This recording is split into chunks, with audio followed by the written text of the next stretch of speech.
Dikawal petugas kejaksaan dan polisi, Alex Nurdin bersama 3 tersangka lain dugaan korupsi PD-PDE lainnya tiba di Kejaksaan Negeri Palembang Rabu siang. Mereka kemudian diperiksa di PTSP Kejari Palembang sekitar 3 jam.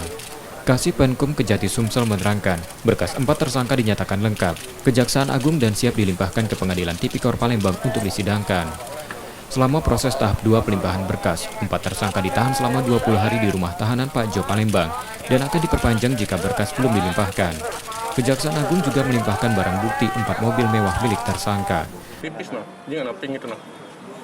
Proses penahanan di rutan selama 20 hari. Kalau nanti dirasa kurang, jadi setelah proses tahap 2 ini kan mempersiapkan surat dakwaan untuk dilimpahkan ke pengadilan. Kalau nanti waktu itu dirasa kurang, dapat diperpanjang lagi selama 30 hari. Pelimpahan ke pengadilan nanti kita konsultasikan dengan jaksanya. Apakah dilimpahkan masing-masing satu berkas atau dilimpahkan dalam satu pelimpahan.